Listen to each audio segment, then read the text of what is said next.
ज्ञान का प्रकाश। एक व्यक्ति अमीर और ऊंचा व्यापारी था। उसका व्यापार कई देशों तक फैला हुआ था। उसके व्यापारिक इकाइयों में हजारों लोग काम करते थे। उसका अपने प्रत्येक कर्मचारी के साथ बोलचाल और व्यवहार बहुत ही अच्छा था।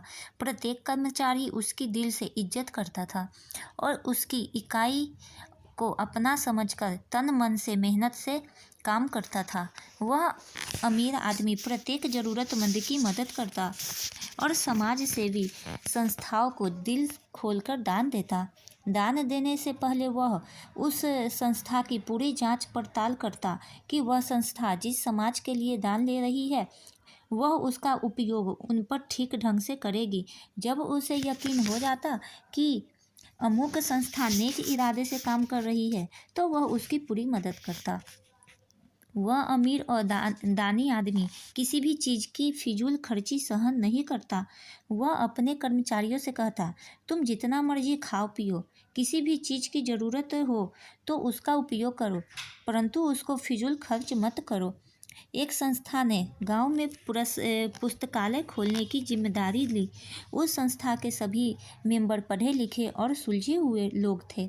वे समझते थे कि ज्ञान ही लोगों के मन के अंधकार को दूर कर सकता है। इसलिए उन्होंने सर्वप्रथम प्रत्येक गांव में एक एक पुस्तकालय खोलने और फिर प्रत्येक विद्यालय और प्रत्येक शहर में पुस्तकालयों का जाल बिछाने का बीड़ा उठा लिया।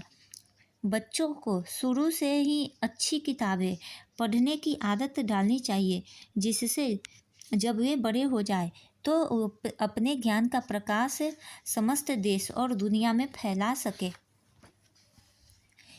इस नई बनी संस्था को भी उस अमीर और दानी सज्जन का पता चला। सारे मेंबरों ने इकट्ठे होकर उससे एक घर पर मिलने का व्यक्त लिया।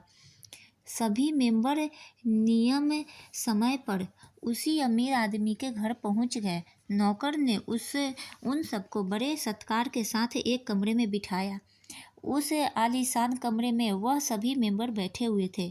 तब दूसरे कमरे में से उस अमीर आदमी की आवाज़ आ रही थी, तुम्हें पहले भी बहुत बार समझाया था कि जिस कमरे की बत्ती की ज़रूरत हो उसको ही जलाया करो। सारे घर में फिजूल बत्तियाँ जलती रहती है।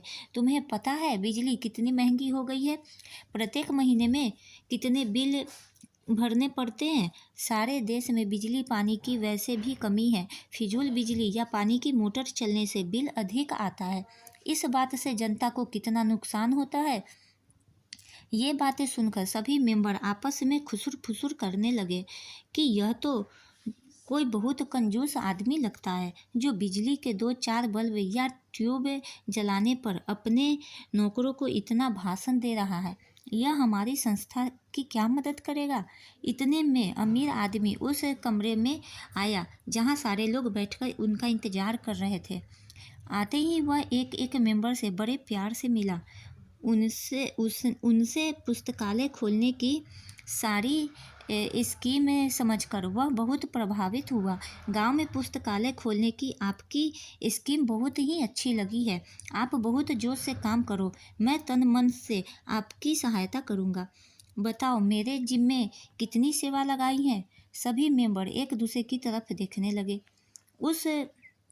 फिर उस संस्था के प्रधान ने अपनी तरफ से बहुत बड़ी छलांग लगाते हुए कहा, इस नेक काम के लिए आपके पास 50,000 रुपये जरूर लेने हैं। उस अमीर आदमी ने जेब में से चेक बुक निकाली। 1 लाख रुपए का चेक काटकर उनको देते हुए कहा, फिलहाल 1 लाख रुपए रखो, आगे में जितना भी हो सकेगा मैं दे दूंगा। संस्था के सभी सदस्य हैरान और परेशान हो गए। उनका विचार था कि 5-10 हजार रुपये भी इस कंजूस आदमी से मिल जाए तो बड़ी बात है। सबके चेहरे पर प्रश्न चिन्ह देखकर अमीर आदमी कहने लगा, क्या बात है, कुछ सोच रहे हो क्या? हाँ जी, एक सदस्य बोला, आप हमें बताएं कि कुछ मिनट पहले तक आप अपने नौकरों को फिजूल बिजली जलाने पर डांट रहे थे। उससे तो आपको 200-400 रुपये महीने का ही अंतर पड़ना है। पड़ना है। दूसरी तरफ हमने 50,000 मांगा है, परंतु आपने लाख रुपए दे दिए। यह रहस्य हमें समझ नहीं आया। मैं बिजली जलाने के लिए कभी मना नहीं करता।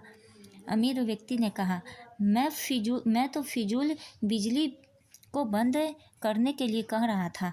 जलती बिजली या फिजूल बहते पानी का किसी को लाभ नहीं होता, बल्कि सारे देश को, देशवासियों को नुकसान होता है। इसलिए मैं उन्हें समझा रहा था, डांट नहीं रहा था। अब आई आपकी बात।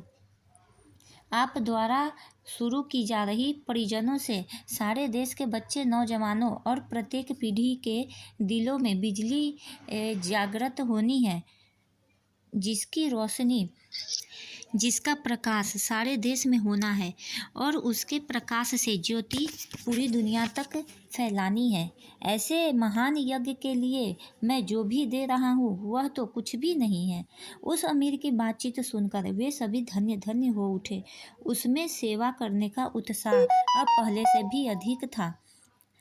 हमें कोई भी चीज़ पर फिजूल खर्च नहीं करनी चाहिए। हमें ये कहानी से यही सीख मिलती है। अगर आपको कहानी अच्छी लगे तो मेरे चैनल को सब्सक्राइब कीजिए।